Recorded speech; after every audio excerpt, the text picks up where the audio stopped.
तो दोस्तों, अगर सूरज को अहंकार होता तो अपनी चमक के रास्ते में आता। वो इस संसार को, इस सृष्टि को वो सब ना दे पाता जो वो प्रदान करता है। इसी प्रकार अगर आप भी अपने आप को एक इंडिविजुअल आइसोलेटेड मानते हो, ओनर मानते हो किसी चीज़ का, तो आप अपनी चमक के रास्ते में आते हो, अपनी खुशहाली के रास्ते में आते हो। और अगर आप अपने आप को इस होल इकोसिस्टम का एक भाग, एक पार्ट मानते हो, जो यहाँ कंट्रीब्यूशन करने आया है, जो यहाँ देने आया है, तो ये जो कायनात है ना, वो आपको इतना देगी कि आप आगे बाँटते बाँटते थक जाओगे। हमें ये रियलाइज़ करना है कि हम कायनात का ही एक पार्ट हैं। और जब हम वो रियलाइज़ करेंगे तो हम दो नहीं, चार हाथों से बाँटेंगे। और जब हम चार हाथों से बाँटेंगे ना, तो ये याद रखना कि बाँटने वाला हाथ कभी खाली नहीं रहता है।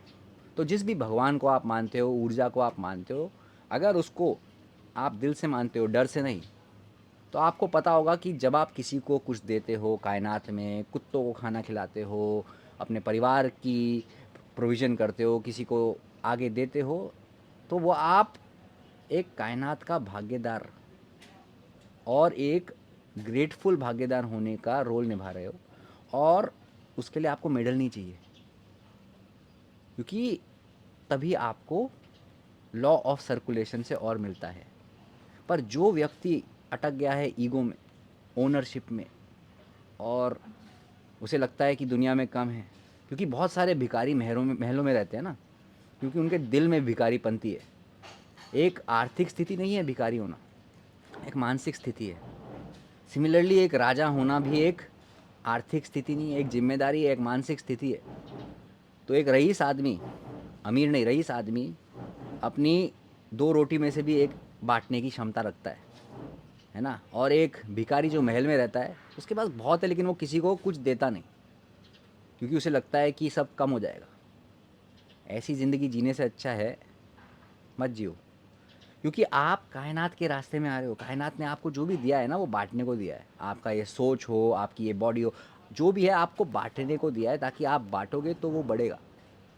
पर उसके लिए एक जागरूकता आनी ज़रूरी है, जिससे कि आपको ये समझ में आए कि आपका ख्याल कोई ऊर्जा रख लेगी, पर आपको अपने आसपास की कायनात का ख्याल रखना है अपने टैलेंट के साथ। तो जब जागरूकता आएगी तभी वो टैलेंट का रिकग्निशन होगा, और फिर जब आप उसे बांटोगे तभी वो बढ़ेगा।